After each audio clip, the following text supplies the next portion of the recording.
Bueno, y vamos a dar paso a nuestra última alumna antes del descanso, que es María Silván. María Silván ha sido alumna del máster en Sexología Sanitaria con perspectiva de género y bueno, pues ella se define como una ciudadana del mundo. Nacida en Barcelona, vivió su adolescencia en Toledo y una vez mayor de edad se trasladó a Madrid. Dice que le gusta viajar, el deporte, la gastronomía, estar con amigos. Bueno, deciros eso, que le gustan muchas cosas y le gusta pues el campo de la sexología y probar nuevas experiencias. Ella es médica de familia, hizo la especialidad en Fuenlabrada y bueno, pues le gusta mucho todo el tema de la vertiente comunitaria de esta especialidad. Su tutora, pues da la casualidad de que su tutora es sexóloga, es la presidenta del grupo de trabajo de la Sociedad Madrileña de Médicas de Familia en Sexología.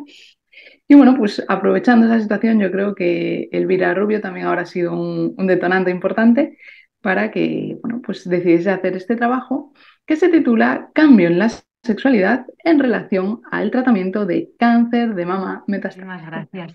Y bueno, como ha comentado María, pues en definitiva ser médico de familia y creo que es súper importante, bueno, creo que es importante destacar este concepto porque va a hacer que haya hecho una gran reflexión al verme tanto a mí en mi forma de trabajar como a la de trabajar de mis compañeros. Me ha encantado también ir después de Irache porque ella ha hecho como un poco una introducción de lo que luego voy a explicar yo porque yo voy a hablar sobre todo el cáncer de mama metastásico.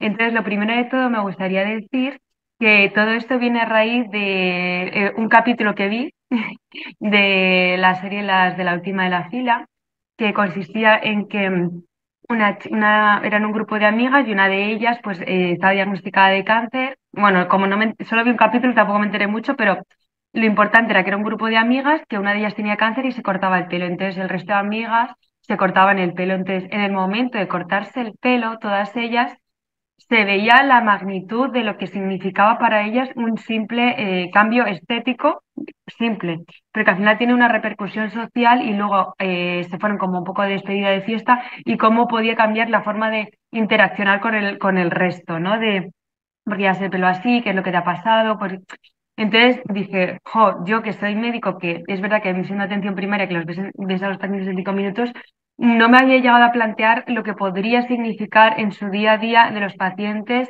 aquellos con un cáncer, o sea, cualquier tipo de cáncer, ¿no? Cómo podía tener ser la repercusión.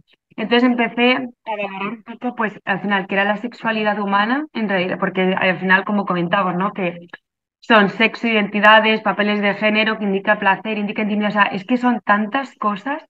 Luego también con esto me llegué a plantear qué era la salud sexual, que nosotros, como ha dicho también muchas veces H, que nosotros muchas veces no lo planteamos porque estamos muchas veces simplemente pensando en la enfermedad y no pensamos en la salud sexual, que al final es la integración de los elementos somáticos, emocionales, intelectuales y sociales del ser sexual.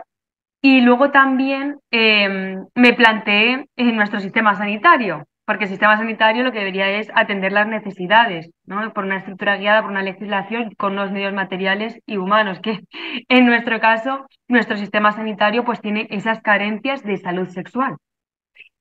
Y por otro lado, entonces ya dije, bueno, esto lo he visto en una serie, voy a preguntar a una persona que a lo mejor me pueda un poco que sea real, ¿no? Y que me diga. Entonces, justo tengo la materia de un amigo, que es también escritora, que es Araceli, que es una persona excepcional y tiene cáncer de mama metastásico. Y le dije, oye, ¿cuál es tu experiencia sobre la sexualidad? Y me estuvo contando un poco cómo lo sentía.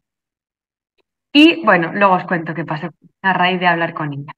Pero bueno, en definitiva, mi trabajo de fin de máster va sobre el cambio de la sexualidad en el contexto de cáncer de mama metastásico. Hablo sobre todo de mujer y en este caso la mujer se va a definir como aquella con sexo biológico XX, porque en este tipo de cáncer juega un papel muy importante tanto el sexo gonadal como el genital y las influencias de las hormonas sexuales.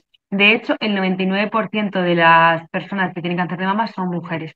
Y eso es importante porque la mama es un tejido que es glandular, que tiene un tejido adiposo, que tiene músculo, que tiene piel y que va a haber ciertos cambios a medida que la persona va desarrollándose con la edad. Entonces, esos cambios pueden ser buenos o pueden ser malignos. Entonces, el maligno sería el cáncer, ¿no? Que al final es una célula que tiene un crecimiento descontrolado. Entonces, dentro de todos los cánceres, no como comentaba Irachi, que hay un montón y va a afectar, he decidido el cáncer de mama porque es el de mayor prevalencia a nivel mundial, porque va a afectar a 1 de cada 12 mujeres en el mundo, porque tenemos un programa screening en España, ¿vale? Bueno, en otros países también, pero estoy hablando ahora mismo porque es la población a la que me dirijo. En España, ¿no? Entonces, que depende de la comunidad, pero bueno, alrededor de los 50 años. Entonces, hay un gran diagnóstico y también hay muchos recursos. Y por eso al final es el que he decidido, porque creo que era el que iba a ser más fácil acceso. Por otro lado, dentro del cáncer de mama he decidido escoger a aquellas pacientes con cáncer de mama metastásico, porque hay varios estadios y hay 1, 2, 3 y 4. Entonces, el cuarto es cuando ya tienes metástasis, que eso significa que la supervivencia es baja, del 24, en comparación con la del 1, en el primer estadio, que suele ser del 98. El estadio 4 significa metástasis y es una enfermedad incurable. Generalmente la metástasis en el cáncer de mama se dirige a hueso, pulmón, hígado y cerebro. Entonces es importante porque cada cáncer como que tiene sus órganos preferidos, pero al final que afecte sobre todo, en mi caso, lo que he descubierto a nivel cerebral y a nivel óseo va a ser bastante limitante. Y luego lo que os he dicho, que al final el diagnóstico más o menos es a los 50 años y en cambio en el metastásico es a los 56. Como comentaba también la compañera, pues al final nosotros estamos en una medicina como muy parcelada, donde cada especialidad sabe lo que tiene que hacer, en plan ginecólogo, pues mira más a lo mejor la mama, hay algunos que operan, otros que no operan, que se dedican más o se ponen en contacto con el plástico para luego hacer la cirugía, el oncólogo es el que prepara la quimioterapia, el que explica la radioterapia prepara. Pero en cambio, el tema de la salud sexual, como que en general, desde la esfera médica, está un poco, bueno, no es mío, que lo haga el otro y nadie sabe de quién es el responsable y nadie tiene muy claro quién se tiene que dar, quién tiene que dedicar ese tiempo a cada paciente. Y esto es importante porque se ha visto que va a afectar a la calidad de vida de los pacientes. El 74% de las mujeres con cáncer dicen que tienen problemas a nivel sexual y que les gustaría compartirlo con algún profesional, pero no encuentran ni ese momento ni ese momento ni que la persona se sienta receptiva. Esto es porque generalmente los médicos no, a pesar de hacer una medicina cada vez más individual e integral, y multidisciplinar, no hacemos la esfera biopsicosocial. O sea, nos dedicamos mucho al bio, que sería como tratar la propia enfermedad, pero en cambio lo psico y lo social se queda un poquito más apartado.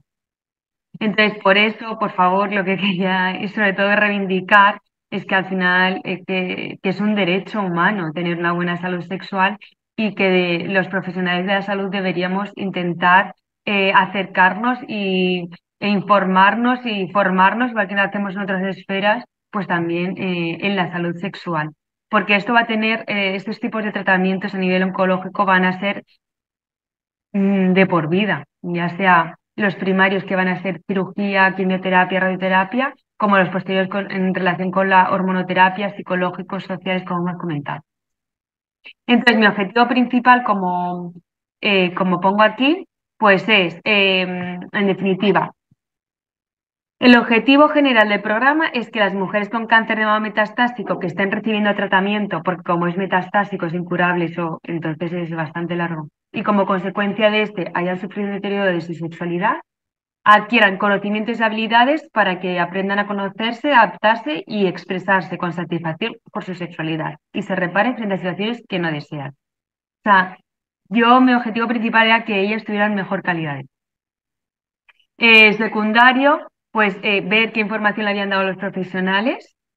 Otro de los secundarios es demostrar que la impartición de talleres de educación sexual va a mejorar la calidad de vida y luego, pues eso, proponer la educación sexual como una condición esencial desde una esfera biopsicosocial durante todo el proceso. ¿Vale? Entonces, antes de nada, porque dije, bueno, voy a ver cómo está la información. eh, Sinceramente, desde una perspectiva de género, busqué en UpToDate, que me encanta, porque es como como si fuese un Google para médicos, donde hacen muchísimas revisiones por expertos y hacen resúmenes de lo más actual. Y la verdad que encontré bastante información respecto a los cambios en la sexualidad en el contexto de cánceres en general, femeninos, masculinos y de mama. O sea, encontré de todo. Luego busqué también el Sevier, que es como más de atención primaria, que bueno, eso estaba un poquito más limitado.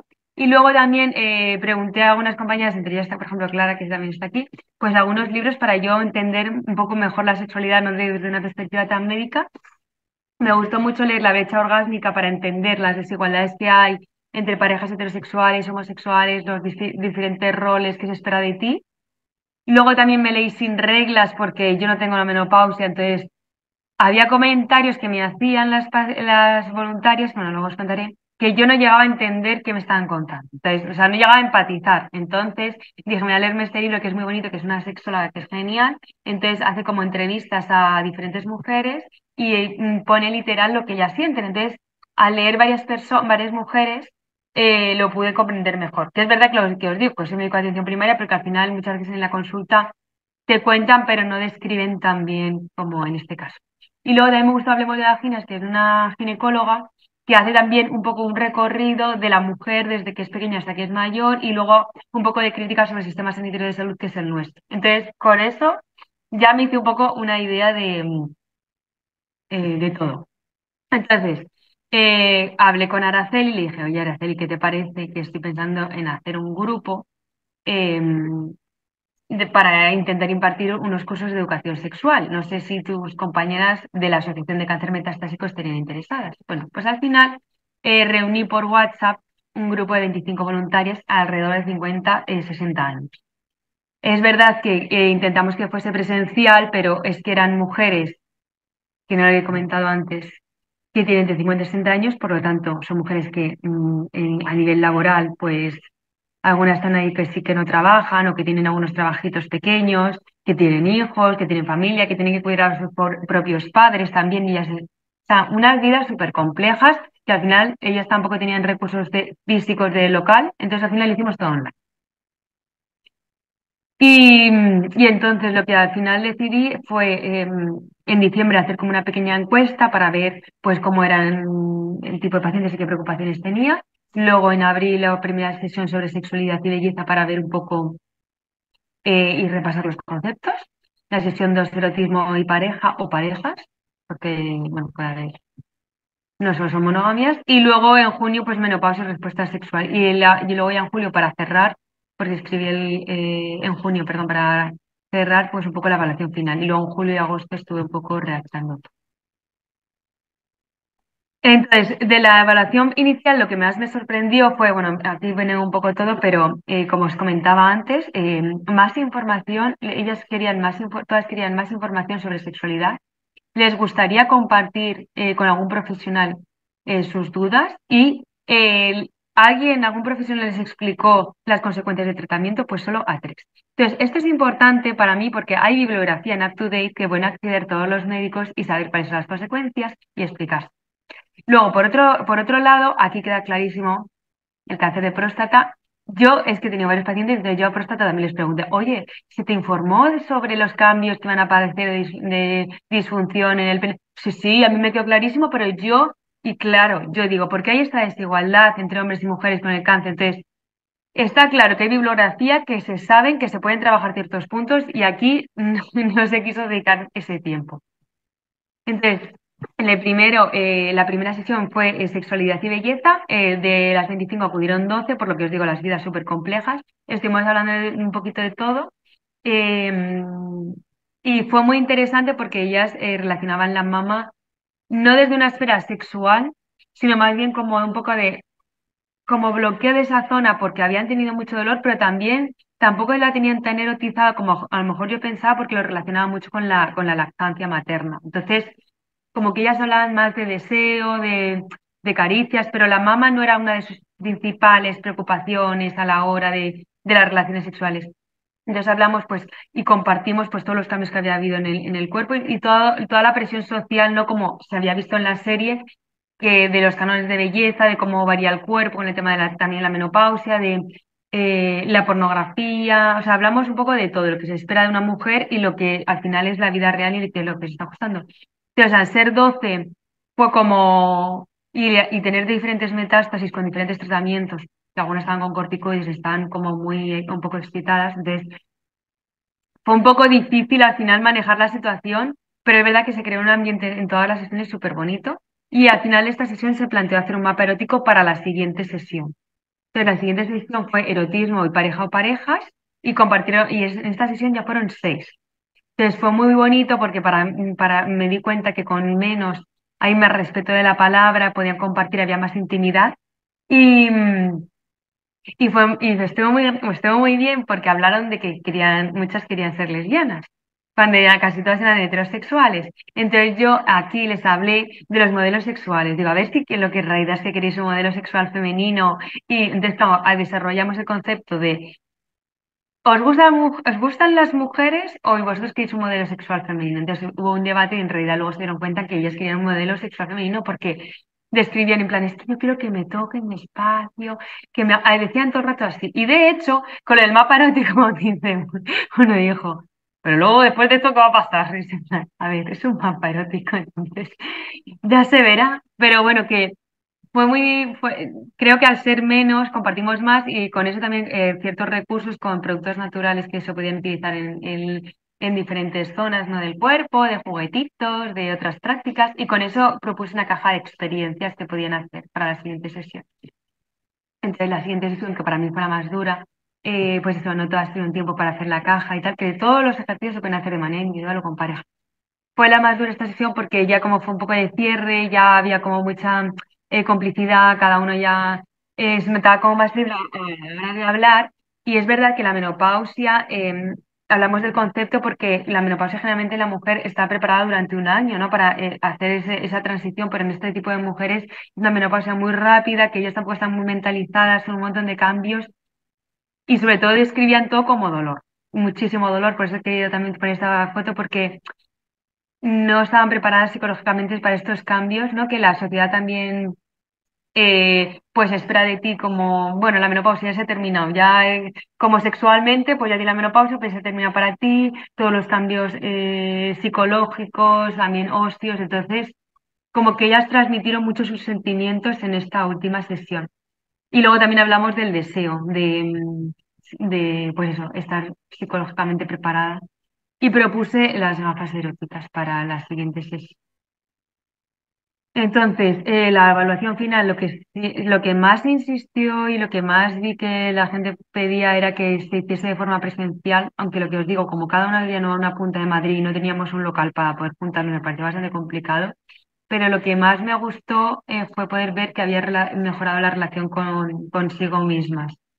No, después de todo esto. Es verdad que otras molestias más físicas, pues a lo mejor no habían mejorado mucho, pero sobre todo el propio concepto de la sexualidad.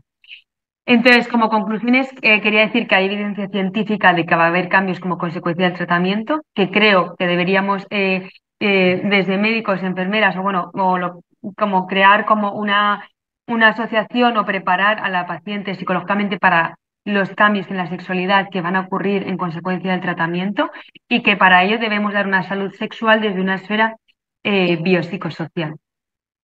Entonces, en todo esto quería agradecer a todas las mujeres con cáncer de mama metastásico, que son un grupo que se llaman las Vikingas, y luego también a Mónica, que fue una exalumna de Exlexpol, que también me ayudó mucho con este proyecto, ¿no? A darme ciertas ideas y eso a todas las mujeres con cáncer de mama, que les deseo pues eso lo mejor y que me encantaría ayudarlas. O sea, bueno, en mi consulta yo ya las ayudo, pero eso, que lo siento por todo esto, estas carencias que tenemos los médicos y muchos profesionales de la salud.